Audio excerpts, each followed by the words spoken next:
Shadow Demon, it's a post 4 era Windrun again. There's the Morphling again. It's still a very good counter pick to Lifestealer. Like, it's still a very good counter to Lifestealer. Still, as we said in phase number 1, Shadow Demon already counters Morphling pretty well. Like, it's not a 100% counter, but it's very, very good post 4 hero against Morph.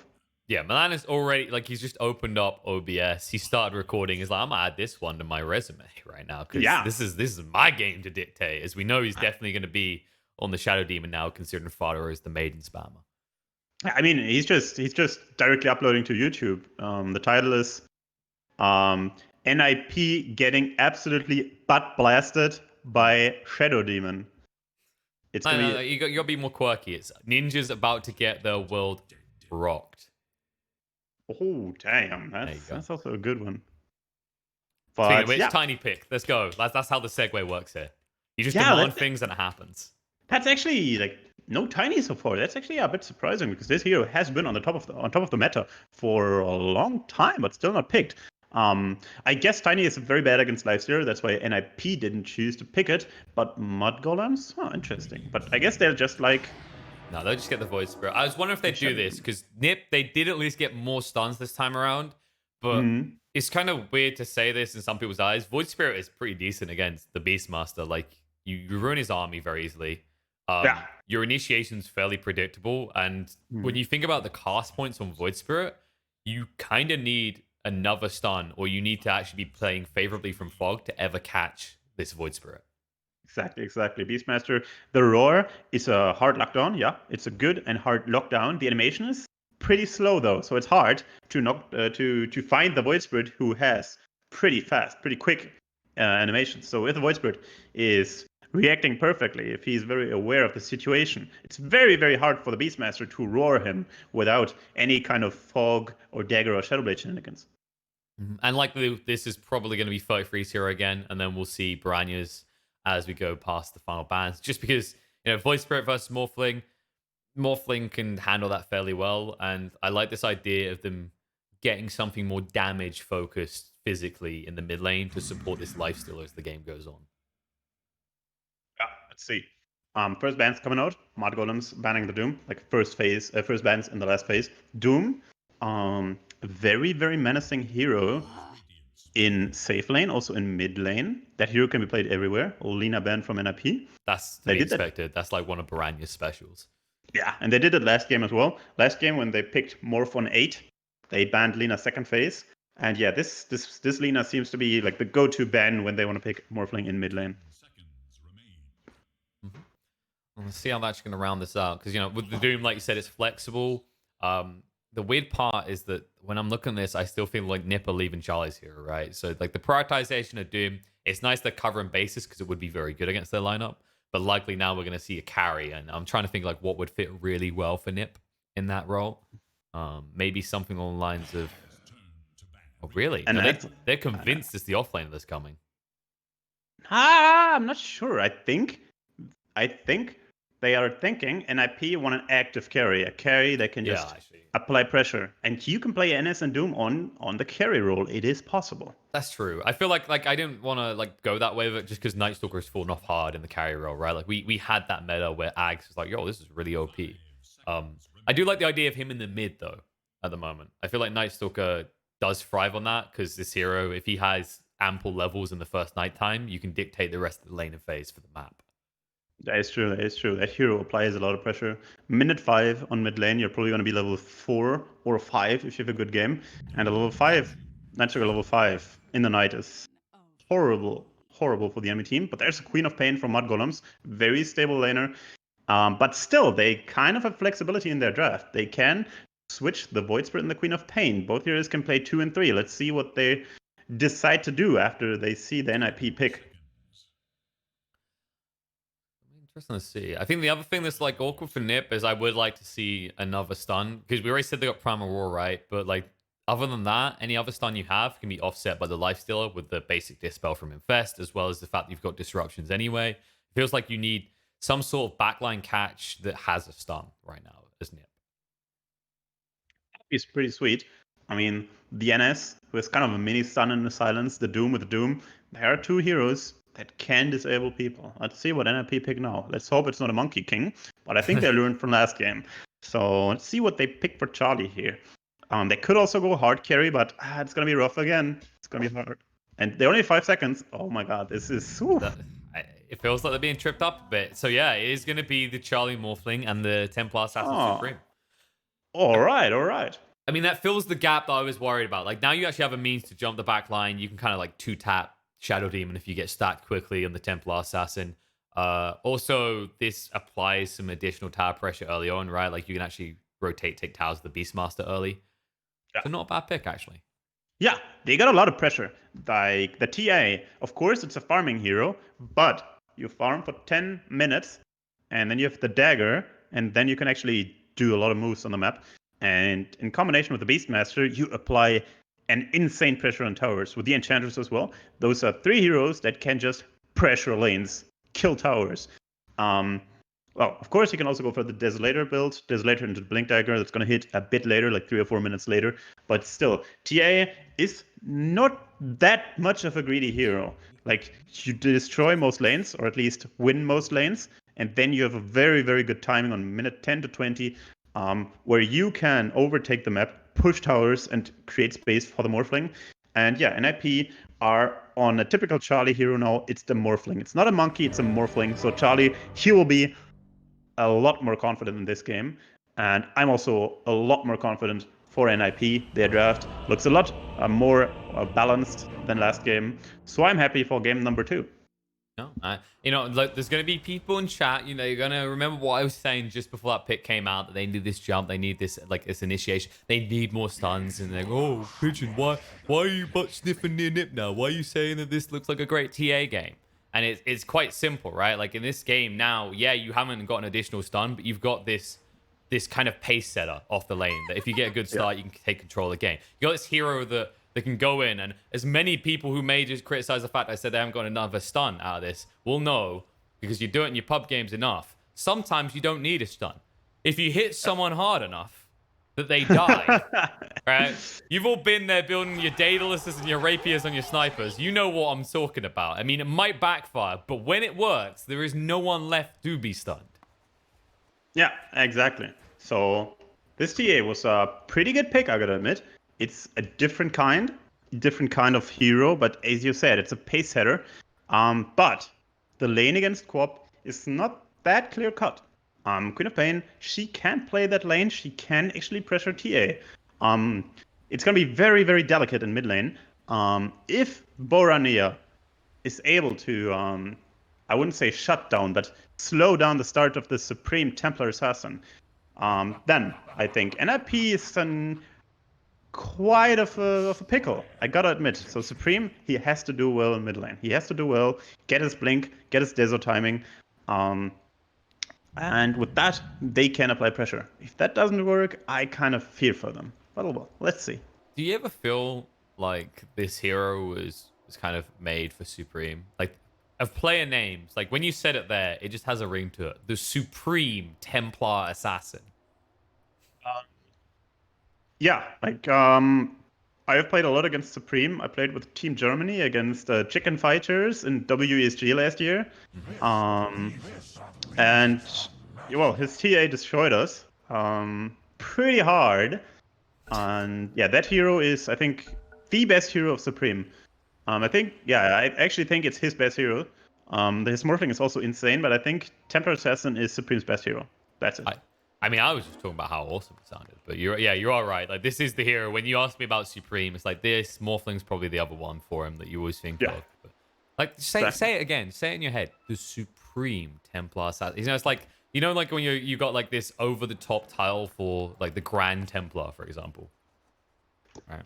That is true. That is true. The name is pretty epic. The only person who can beat him is if we now get a player called Grand. Then I'd admit that's even better. That is true. Now, I'm just trying to think of anyone else who has a name that just fits perfectly. I mean, there are like 3 Supremes or so, like differently typed. It's also a Polish Supreme who's like the brother of Nisha or something, I think. Oh yeah. All right. Hear me out on this one. For this game, right? What if Skitter was on Weaver? I feel like that's for his name. That's the correct hero. That is true. That is true. The skittering Skitter. There you go. That's true, that's true. Well, let's see how this laning setup goes, because Saberlight on the Beastmaster now. Still a rough lane for him, and I feel like Saberlight is gonna be punished the second game in a row. But let's see, let's see. Oh, Yeah, I Milan. agree. Milan is a tiny bit deep, but he's able to get away with it because it's a Morphling, and you know he's only leveling one thing at level 1. Yeah, exactly.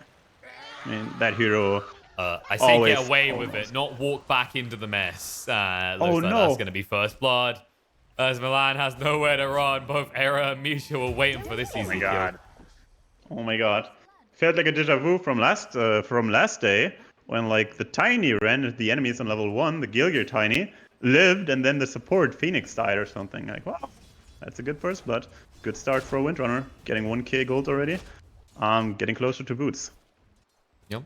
And they're going to need it on this bot lane, right? 'Cause I think you were looking to talk about Saberlight and High's lane's not going to be easy. And the reason is that CM you mentioned, you talked about in the lane phase last game. It's a surprisingly good underlooked counter to the Beastmaster on the current meta. Yeah, exactly. Like Frostbite just kills the boars instantly. In the past, everyone knew about it, but now that Beastmaster and CM are not really that meta anymore, people kind of seem to forget it. But it's still one of the hardest counter in the game, and it's very hard to play Beastmaster against CM.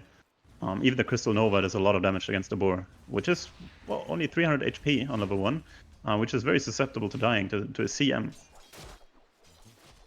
Kind of interesting on the mid lane that Baranya didn't bring out a sentry yet. I mean, I guess he's not too concerned about Supreme level and meld. That maybe seems like a mini victory if Supreme takes an early point in it anyway. Yeah, it's I mean, I've seen some experiments for like level 2 melt and stuff, but yeah, it's just level 4 melt is the standard, even against the Queen of Pain. But let's see how it happens if he gets a sentry. I think he should actually, because well, at the latest you want to have a sentry when the TA hits 6 because of the traps. Yeah. So far, though, he's definitely applying good pressure, but getting a lot of it back in his face, and we're seeing why Supreme loves his level 2 sideblade so much. As Baranya is in desperate need of some regen. He doesn't actually have a salve coming out. He's going to have to empty his bottle fully just to heal up here. And so far, lane's looking pretty well for the TA. Popping the salve, having full HP after that. And so far, Baranya not really able to pressure him that well. But level 2 Shadow Strike doing a lot of work.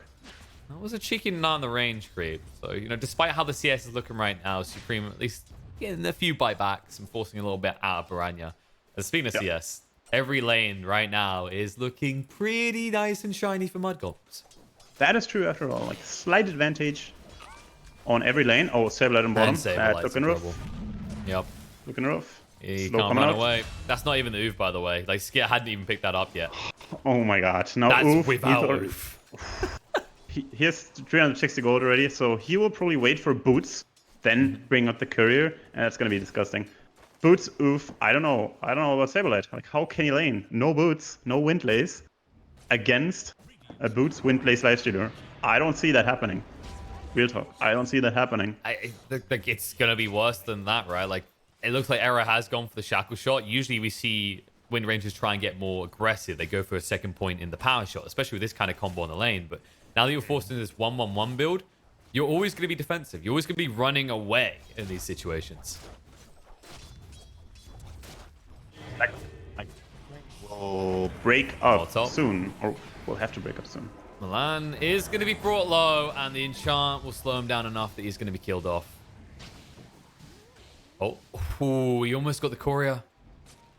Would have been nice vengeance as well, because Milan, he's not had an easy start to the lane. Misha, you know, also sniped out his courier that's bringing additional regen. And then, of course, we do remember that awkward first blood. Yep, pretty awkward now. Baranya looking for the top rune, not finding it. It's bottom.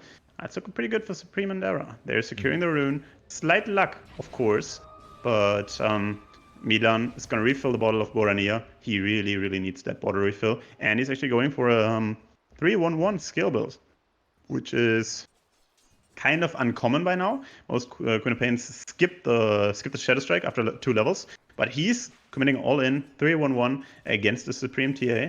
And well, she has no melt, so she can't actually dodge the Shadow Strikes. And Baranya can actually pressure the TA with that item build. And this is kind of the awkward part for them, right? Is like Baranya knows he can go for this type of build because of the state of all three lanes. They are going fairly well for mudgolems. And that bottom. Ooh, is it happening? Of course it is. Yeah, it's happening again. Sablage, well, continues to not have a series at all. Mid Supreme being gone on by Borania. This is what I was waiting for. Refraction's ticking down. Baranya, he could blink in, force out the Fairy Fire, renews the Shadow Strike, diving for the kill with a salve as well. He ensures that Supreme tries to stay alive, just about keeps himself up, but needs to be careful here. Baranya renews that Shadow Strike, does move away with his own Fairy Fire. At this rate, it looks like both need to go back to base, and Baranya will be able to TP out before Misha can do anything. Lucky that Misha didn't have a stun or root creep there. If Misha had a Dark Troll Summoner there or something, that would have been... Oh. I think Supreme is dead. Supreme is looking very dead right now. No, he couldn't get the final stack on. Yep, that dodge was super important. If he gets one more stack on himself, he dies there, but perfect sidestep. And this is high octane gameplay in mid, like very high octane. But that's looking pretty good, to be honest, for mudgolems, because Supreme, he's having a contested lane, and it's always good to have TA on a contested lane, because that hero, if he just gets to do what he wants, or what she wants, she will explode and farm. Oh, bottom, Sableye again. Speaking of exploding, no. Sableye, it's not farm that's exploding, well, in a way it is. The skit is going to get even more gold. As his father. Yeah. He's not having a good lane. Of course, his XP is decent. Oh, but Queen got ganked. Yeah, he got ran down. Misha picked up the DD and gave it to him in a different form. Damn, that's actually a huge kill. Shouldn't be happening at all.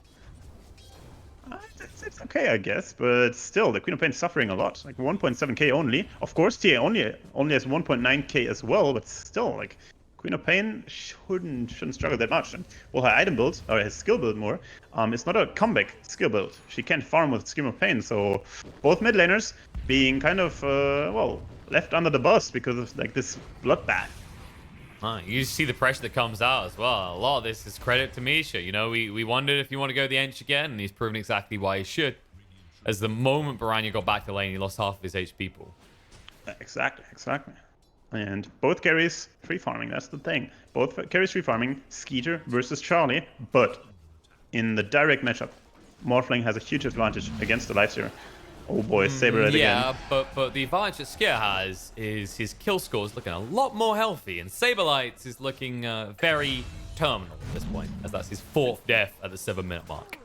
0-4-0 at minute 7. That's not looking too great for him. And yeah, it's the same thing as last game. They tried to counter this Lifestealer CM lane, but they haven't really found the spot just yet.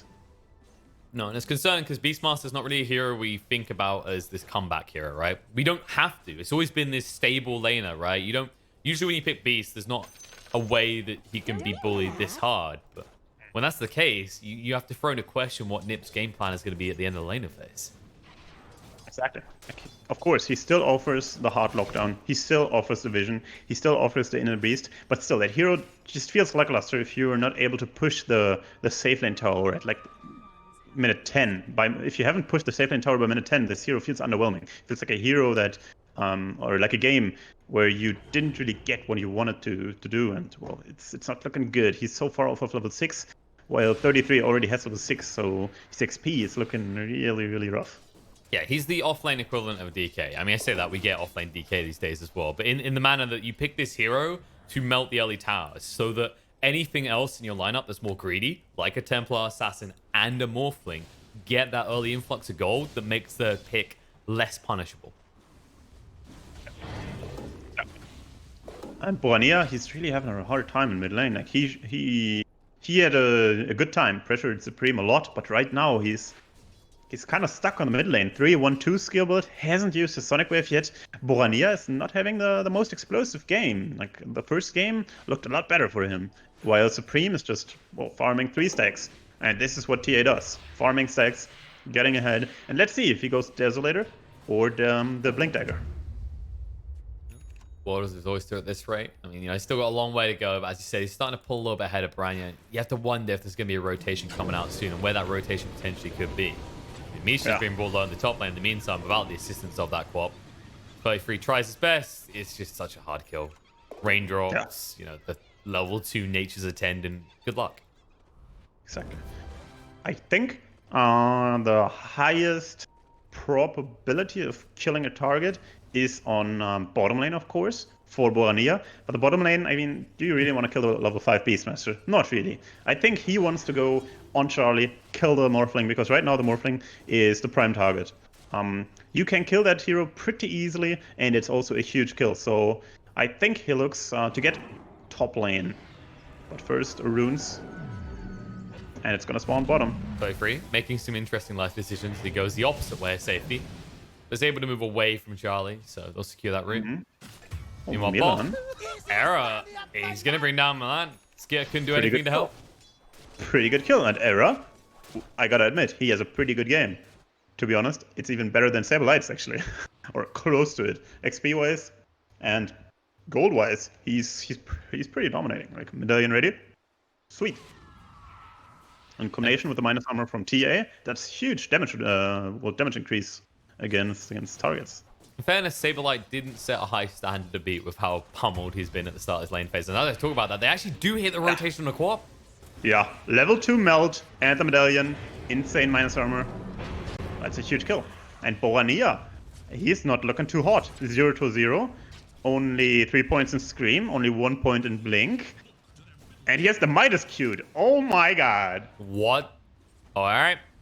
He's like, guys, I've kind of screwed the pooch a little. Can you pick up the slack a little 33? You dumpstered from the offlane with Voice Spirit. We gave you the same hero. Take over. Yep. Borania, he seems to be committed on the Midas. Let's see what happens. I mean, he could have finished the treads. He didn't, so he is probably going for Midas. All right, boys. This will definitely be discussed in the team meeting later. I mean, the outcome if it may works be out. different depending on whether they win or lose. Yeah, smoke coming out from Skeeter and 33. 33, not that great of a game compared to last game, but still a very good game. And they're smoking up. Armlet ready on Skeeter. They want to find something as big as the Morphling. But can they actually kill the Morphling? I don't know. I don't know if they can actually kill him. TA is a better target here. Just as much money, much more susceptible to being burst down here. Yeah. Supreme, that's exactly what's going to happen to him. Dragged in, killed off, and that ends up being even more valuable, actually, due to the fact that because it's next to that tier 1 tower, they can go knocking at the door. Yeah, exactly, but still, NiP, Saberlight, perfect positioning on bot lane. He was ready to strike, and he's striking. Charlie also on top lane. So yeah, they might lose mid tower, they might lose the TA, but they are applying. Oh boy. Oh boy. Oh, Shackle Shot connects on to Branyo as well. They're going to try to bring him down. Primal Roar ensures the kill. And his game is going from bad to worse very quickly. Fada will join him in the grave. No escape from the gang squad of ninjas in pajamas. And with that, a counter push will take this tier 1 tower. Oh my god, that's like insane. And NiP really turning around this game. First they got the bottom tower, now they're taking the mid lane tower. And look at Saberlight. Yeah, he was 0-4-0, but now he's level 8. Got the Necro one, and his game suddenly salvaged. And yeah, it's not the best comeback hero, but you can still provide the aura, the stun, the vision, and the pushing potential of this hero is just... I mean, you saw it, the bottom tower just exploded. Misha was also there with a tomato creep, which is like the red Ursa, and they just destroyed the bot tower and were able to defend mid tower. That's like huge. And TA actually went for the Blink Dagger Rush. Now going for the Desolator. And I fear for Roche, because their lineup has so much physical damage. Like Beastmaster plus TA, those are 2 heroes that can like clear Roshan in 20 seconds, and Skeeter in top lane. Like, he is super... Damn, he's going ham, and it's gotta be careful. They're coming. The pings are coming out, though. They're like, we need to back up. Reinforcements are nearby. Yeah. Milan, perfect scout with a Shadow Poison, but still, like, NiP applying a lot of pressure, and I like what they're doing. And Queen of Pain, she is committing for the Midas. She bought the recipe. She is letting the courier bring her the recipe. That's a Midas, boys. Minute 14. It's a bold move against a TA Beastmaster lineup. We'll have to see if it works out as the game goes on. They're trying to make something happen down here. Fado is nearby, but so is Eras. So any attempt to try and make a play with his Sonic Wave is not going to work. It is becoming very quickly a he's got to be careful. Like, Era. Look at Era. He's like a shot. Whoa. The Midas. He Midas the boar. That's some huge value right there. I'm trying to figure out if he turned around because he knew it was coming, or he turned around because he wanted to Midas the creep. He wanted to Midas the creep, man. He's a bold player. So his greedy item choice ensured that they both did not die. The Midas is already saving lives. Oh, Milan being pressured. Trouble. Trying to throw out some spells. Didn't use the purge though. Sonic Wave coming out, but Charlie looking to just shift across. Skidder trying to stand his ground against Supreme. Not sure if he's got the damage anymore though. Has to stay and fight though. Supreme will be brought down. Now Fada arrives with a freezing field, trapping Charlie inside, but way too tanky. So he'll be able to back away, but 33's coming in. They see Saberlight, Primal Roar forced out on a Skidder. Not a viable target to finish off though. They need to cut and run, and that means they're going to cut off Saberlight's life support as they leave him behind as food for the side of Mudgolems. Yep, that top tower is probably gonna be going down. Meanwhile, Era farming on bot lane. Era having a real good game, I gotta admit. Like his dagger is pretty close, but still they're losing top tower. Good move from the Mudgolems. They even get the TA, and well, her timing, not the best one. Only by minute 15, you wanna have the dagger and the Desolator ready. Like at the latest, it's like minute 16 to 17, but at the current pace, she'll probably only have those two items at minutes 18 to 19, which is, oh, a bit too late. And Templar Assassin is a real big timing hero, so these 2 to 3 minutes delay are actually a huge thing. We're starting to see many questions answered in recent times by Mudgolems. You know, you can talk about the way they win their lanes, maybe favorable matchups, going the different ways they manage to overwhelm certain lanes. And the most important question on mine that has been answered is, are Mudgolems carnivores? And I can confirm they really are. Yeah. Oh, Misha has a Mudgolem now. Misha's like, we lost against Mudgolems level 1 in the first game. Let's get some Mudgolems. Now these Mudgolems seem like the hot stuff. Let's recruit a few to the team, guys. Yeah.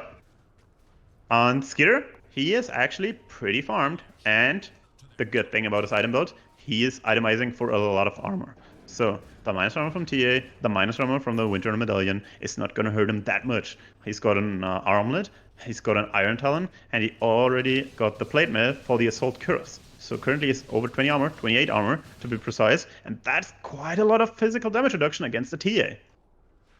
I also like the way that 33 is itemizing. He's not going for the Spirit Vessel Rush. He understands that the time is going to be too good for Morphling, and actually you just need to ramp up the entirety of your team. Ignore the Morph, deal with the bigger target, Supreme, which they're going to find again. Sonic Wave pushing him back, controlling him up, ensuring he can't even finish off a creep. Just gets brought down. Pretty easy. Testing his items and his skills on buildings and realizing Freezing Field doesn't actually work on concrete. I was kind of like a short Get away dominance. from our tower moment there. That's what it is. Exactly. This is ours now. Saberlight also pressuring top, but Fada already there, pushing it out. And suddenly, the game is not looking that great anymore for NiP. I just feel like Mudgolems, they have a better vision, a better sense of what they have to do, and better sense of movements. And it just looks a lot more fluid, even though they have a Queen of Pain with literally no item except Midas. They are still able to pressure the map. Like, it's just a beauty to see. No item yet. You wait and see all the items that Baranya's gonna get. This Midas is gonna pay for itself in about 15 to 20 more minutes. Yeah, exactly. I mean, he has one Oblivion Staff already. The Orchid is gonna come pretty fast. It's gonna be like 22 minutes, which is not great, but still okay. But we can't ignore the Morphling. The Morphling 202, no death yet. Manta ready already, and he's huge. Misha's dead though. Now, the only thing he's ready for is embracing death. Yep, but only first death in this game. And I mean, he got vision on 4 heroes, and Saberlight pushed the top tower, so this death wasn't actually that bad. Supreme also farming right now, preparing his Desolator. Era also got the dagger. So yeah, their timings are kind of coming up. Like Charlie, he's going to be a huge threat if he finishes his E-Blade in the next, like, I don't know, 4 to 5 minutes, depending on how good his farm is. Yeah, more 5 to 6 minutes. Let's say 5 to 6 minutes, but still. A minute 22, 23 Manta E-Blade morph is going to be a huge threat to pretty much every hero except the Lifestealer on the Radiant team. Like, let's see what Queen of Pain has. She's gonna have an Essence Ring, okay, but there's no other way for her to really live because she's got a Midas and an Orchid. So the next item, the first defensive item in her build is good. It's like 8 to 9 minutes off, which is like a BKB or a Yule. So the Queen of Pain, she will just die to any kind of disable. So yeah, Mudgolems have. Speaking of disables, they found on the Branya. They're gonna bring him down. He's gone. Yep, that's it. And this is gonna happen every single time. There's no defensive layers coming into her build. She's finishing the Orchid. There's no HP, no magic resistance, no armor coming up for her. Well, Vengeance will be found in the top lane. They found Saberlight. The Infest Bomb on top of him. There's nowhere to run. He'll throw out the Prime Roar, try for a TP out. The damage is too much with the Astral Step. Yep. The Astral Step, delayed damage, killed him off there, and again, 33 is a cool guy. He does explosions. But did you not just watch what happened down here a few seconds ago? Your mid was here. It didn't end well for him. Get the hell out. This is Charlie's town. It's the Era and the Charlie hit squad, and they take another life. And well, he's got the Gold Scepter and 1k gold in the bank already. That's pretty sweet, I must say. Yeah, it's almost like he was on his way to a decent timing with that E-Blade, and when the heroes just keep coming and feeding themselves to him, it's going to get there a little bit quicker, and that's going to be pretty concerning. Exactly, and Borania, he's not really having the greatest times. Like, we look at his net worth, it's okay, it's 7.5k, but 7.5k, 2k of those are in the Midas, so... Oh, I think they got seen on the smoke, but Supreme's not quick enough to move away. He'd already used the blink, which means he's going to be brought down. What should have ended up being a whiff smoke ends up being pretty favorable as they're able to bring down the Templar Assassin for 50 seconds. That's actually huge. Like, that was a pretty big mistake, but look at Charlie. What is he doing? He's got a Wolf, and he got a 2-2. And they probably get the outpost now. And they can pressure high ground even, because, well, mudgolems are trying Roche. Don't have enough damage. Oh, Charlie. No, they're not ignoring Charlie. And Charlie's not going to ignore them. He goes in, he baits himself too deep. What are you doing, man? What do you mean? What? The water glass just cracked on that one. I don't think that's the way you're meant to play more. Fada is going to be brought down, but he buys enough time that Vengeance is coming the way of Saberlight. These creeps hurt Borania a lot, but not as much as they hurt Saberlight. Man. I think what Charlie was thinking was, all right, the cores are Roshan. This is a single man defense, a solo Shadow Demon defense. But no, they canceled the Roshan attempt and tried to defend the push. And Charlie wasn't ready for that. He was like, they're Roshan. I can kill this Shadow Demon easy. Nope. No easy. Now you fed. Now you lost Rosh. And that's a huge, huge, huge swing. I'll tell you what else not easy is trying to stop them from getting... Oh, what? My God. He didn't get the kill, but he stops the Roche we were just mentioning. That is a big oof. Now Morpheus bag. The Roshan is 40% HP. 33's trying to stop them, though. Bring them low. Star's going to come out. Supreme's gone again, though. And Charlie trying to fight up against Sparta. They'll stop them from using freezing field, but they're kind of just ignoring the Morphling. You know, if there's anything that I've learned that is absolutely fine to do, is you ignore your problems. And that's what they're doing with this morph. They just ignore them in these fights. And I'm sure, just like with me, that won't come back to haunt me in 10 to 15 years. Oh my God, this buyback from Fada. He is like, boys, we gotta defend the Roche. And they are defending the Roche because Charlie, he's trying to leech up in the jungle, but still the timing is not gonna be good for NiP because right now, mudgolems are 5, NiP are only 4, and TA is still 15 seconds on the sidelines. And the outpost TP also takes 6 seconds, so it's like 15 seconds from now until he is back in the fight. And they're going to Roche 4 on 5 without a TA. Well, Focus ready to go in. They need to right now.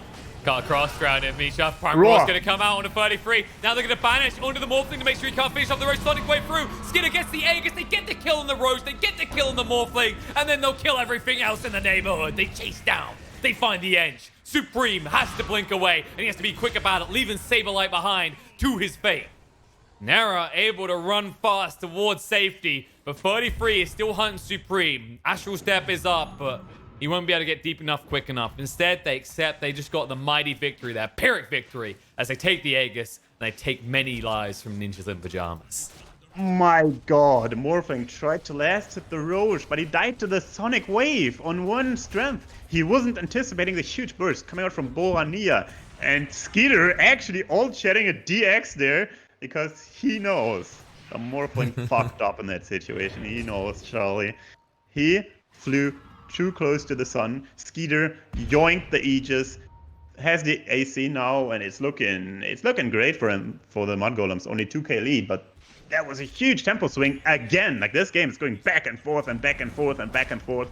Morphling TPing top. He wants to finish his E-Blade. The E-Blade should have been ready long ago, but this Roshan Mexican standoff was just taking a toll on his farm. He would have had the E-Blade, but he couldn't farm in the last 2 to 3 minutes. It was just a standoff at Roche. No farm was had at that time. Meanwhile, over on Baranya, the Sonic Wave that not only kills the Roche, but also kills the heroes. You know, I don't know if he would have had a level 3 ultimate here if it wasn't for that big, fat, juicy Midas, okay? He's justified the item. It's worked out. It could have went bad, but now, like, look at the XP front. Look who's on top of everybody right now. You wouldn't believe it if you watched the first 10 minutes of this game. I gotta admit, it somehow works out. Like, he's finished the Lincoln Sphere in, like, no time at all. Like, it's just, like, 3 minutes ago, he finished his Orchid, and now he's got the Lincolns on top. Holy smokes. I'll tell you what, I hate you, Baranya. There's so many Queen of Pains that are going to appear in our pub games. You know what they're going to build now. Oh, no. We don't like to look at... This is technically animal abuse, as Enchantress is half deer. Yeah. But we'll watch it anyway. I mean, it's good entertainment. Half deer. Full dead. Can you still stick that on the barbecue though? Maybe. But yeah, Morphling finished the E-Blade now, so they got something to kill people with. That is true. They got something to kill people with, but the Queen of Pain, she's too tanky now. Like, her item progression was just insane. Like, I was thinking, like, it's gonna take a long time till she gets her new item. Nope. Lincoln's formed in like 3 to 4 minutes. Strength talent also there, so she got 1.9k. With the essence ring, she pops over 2k, and that's not a small amount. That's like 2.3k HP. She's gonna be tanky. She's gonna live through the Morphling burst easily. This is like one of those dumb moments when you watch a hero that already can farm well decide to build a Midas, and it shouldn't work out this well, but it does. Leads to a kill on the Wind Ranger. Primal Roar forced out just before Saberlight dies. His death scream is heard through the neighborhoods. But nobody is responding. Instead, Ninjas in Pyjamas, they phone the police and they hope that someone else will come deal with the crazy mudgolems that are loose in the neighborhood. Yep, and now you lose the tier 2, and now, well, they're probably pretty confident going high ground. Aegis is still there. It's gonna be there for another 1.5 minutes. He's got Assault Curse, he's got Solar Crest. Drums activated. I mean, those racks are going down. And I don't think NiP are able to stop that anytime soon, and Supreme is still 800 of the BKB. So this Supreme guy, he can't really fight. And it was just this early laning stage. Queen of Pain and Temporary Assassin both suffered, but TA never recovered really. Supreme? Yeah, don't. Just whatever you were thinking, however big your brain is swollen, don't. No, you can't do that. Like, the Void Spirit, he's pretty tanky. I mean, he activated the Solar Crest on the Lifesteal, but he's still not that squishy. 2k HP, 13 armor. That's still a sizable amount of EHP he's got there against the physical damage of TA. Sorry. You can see that NiP, they're in this buy time situation. How much time can we buy? I mean, you're going to need a decent amount of it. Because even after that Aegis is gone, even though it only looks like a 5k lead, I'm looking and I'm thinking, how do these heroes use their money? And right now, you're at a stage in the game where Mudgolems heroes, they use that gold more effectively. Especially once you've got 2 to 3 items on this Lifestealer, which he has ticked that box. Exactly. And they're getting the tier 3 items now as well. The NiP boys are also farming them. Let's see what items are being picked up. It's an Over-Destruction, it's a Telescope for NiP, while Mudgolems get a Craggy Coat and a Paladin Sword. Good items, good items. And they might get a kill as well. You know, the bonus on the side. Supreme, they know where he is, 33, hunting in, Oh my God. Found him. No escape for the Templar Assassin. A level 3 Astral Step will get you as far as you need. No amount of money will get you out. I think 33, he's having illegal activities on his account. Like, this can't be real. Like this guy, like, he's just finding everyone. I mean, maybe the DX from Skidder meant something else. Maybe, you know, diagnosis on 33 system plays. I think my teammate is too good. Yeah, I mean, this guy, like, his plays are just insane. Roar and Skidder. Nope. That's the Milan effect. That's a Shadow Demon effect. Charlie trying to stand his ground. Skidder up against the Sonic Wave to bring him low to force them morph over. Will allow them to back away. And now you have no Primal Roar. They'll reinitiate. They go in with the Silence coming out. The dash through to bring them all low. Saberlight almost dead. Will be brought down. They'll turn around. kill off Misha as well. Charlie runs for the high heels, but the DD still running. Baranya wants more blood. And error. You'll wait in the trees, then move away. But your base, you know, your buildings, they can't move away. They're stuck dealing with this horrifically scary looking Skidder lifesteal. Yeah, and they're no, they're not stopping. Kill, kill, kill. Hear that? That's the mudgolems drums of war. They're here to play. Yeah, exactly. Diving tier 4s, no issue at all, because they know Beast Smasher down, Misha down, they have no chance to kill any hero on the mudgolem side. Like, not even the CM seems to die. She only has 4 deaths in this game, and like NiP, they're having real issues closing any hero like down. Like, they're all alive, they're all like kicking, they all can use their spells perfectly. They tried to burst the Skidder, but Milan, perfect reactions. He blinked in a bit too far, but still he got the disruption off, saved the lifesteal. He was able to rage, and they couldn't deal with him anymore when he pops the rage, because the TA was dead, and without the TA they don't really have that huge physical damage burst that's needed for a lifestealer in rage. And Hex is ready on Borania, by the way. Hex, minute 30. Oh my god, this guy. This is the problem right now. As you said, NiP feeling so far behind. You know, it's like they're like North Korea with their threats right now. They just don't know how to follow through. I mean, where do you begin? You know, you got to find Fada, because he has bring a lot of damage plus the Glimmer Cape. You have to find many things, and the only things being found right now is NiP's heroes. His error is outside of the base, and he wonders why he thought he could ever be out in neutral territory. Or no man's land in this case. Buyback comes out. Fada has been caught. They throw the Primal Roar just to get a kill. And they'll be able to get 2 as a result. They also find the Shadow Demon. That's pretty sweet. I mean, that's the key. You gotta start with the supports first, and then you can take objectives or other kills. Like, of course, you had to buy back the Misha, the Era. And yeah, you didn't really have to buy back, but they bought back the Era. But they still got 2 kills, got a lot of map back. Of course, they're still behind 11k. They're still down 2 sides, but this is how you start a comeback. You first start killing the supports, pushing out the waves, getting some vision on the map again, and that's how you have to do it. You can just, it's hard to kill the lifestealer. We saw it. He just gets the disruption and lives. But if you go for the supports first, kill them, you get map control. They are 5 alive. Well, mudgolems only have 3, and they get some map control back. Look, the Necro 3 from Saberlight, they're getting map control back, they're getting vision back. That's what they have to do. Slowly claw themselves back into the game. Misha grabbing that haste. Trying to move away quickly. 33's going to chase him, though. Just spell it with the Yules into the Remnant. But decides against it. You can very easily bait yourself one of these Enchantresses and end up losing a lot more than you intended. Exactly. They didn't overcommit because Milan, he was still too far away, and Fada, he was still dead. And you shouldn't force yourself into 3-on-5 fights. Many teams do that. When they're ahead, lose some heroes, they're like, we're still strong enough, 3-on-5, we can still fight that. No, that is not a good play.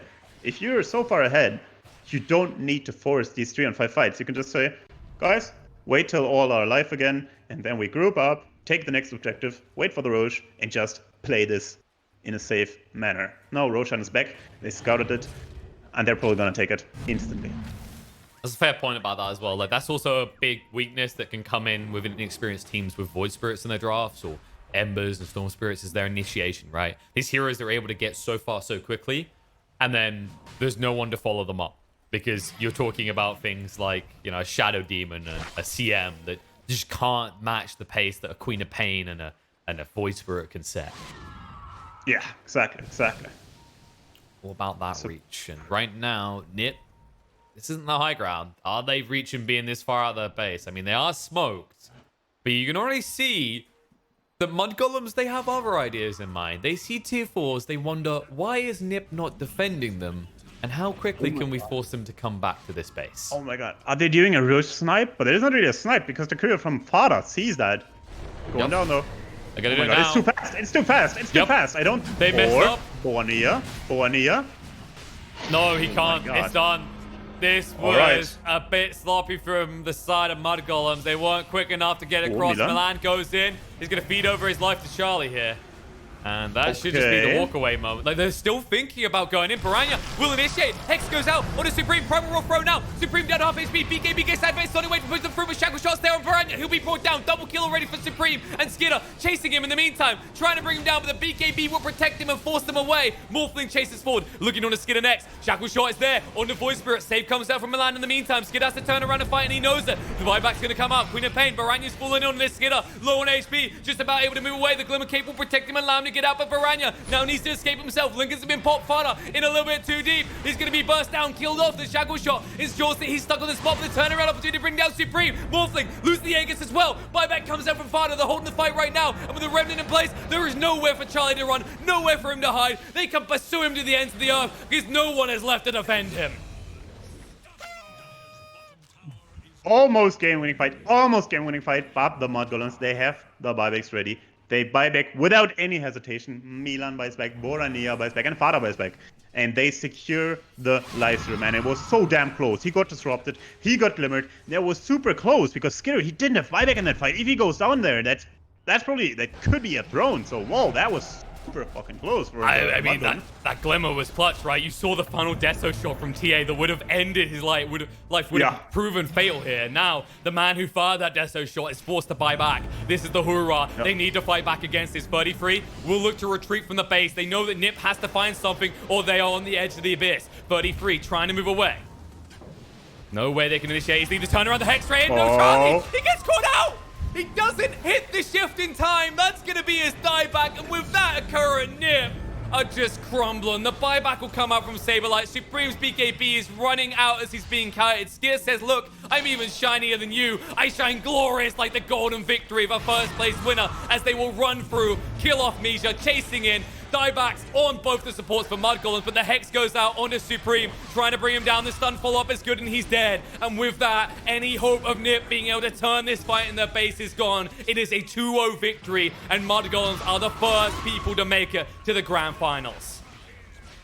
Woo! That was insane. The almost comeback from NiP. They snatched the Aegis, got the Milan instantly, got the team fight with the Aegis with the cheese. They killed Borania pretty fast as well, but there was 3 buybacks coming out from the Mudgolems. Damn, that was so close. Like in the end, it looked pretty convincingly for Mudgolems, but this team fight, if this team fight went just a little bit different, like one spell used a bit better from the Dire, a bit worse from the Radiant, and this could have been a 1-1. Like, yeah, it's a 2-0 this series, but in the second game, NiP, they really showed what they're capable of. And that happened even though Supreme had a pretty horrible game. So imagine Supreme having a slightly better game. Like, this game would have been, I don't know, super close game, man. I mean, you say he had a pretty horrible game. Let's not ignore the bull in the China shop here. The one that just went in like nothing I've seen in a while for a guy who had such a hard time. Like Baranya, start this game. Looks really awkward. You know, you see this bully type build, backfires completely, goes for this Midas. We're questioning, could this backfire? Buys enough time.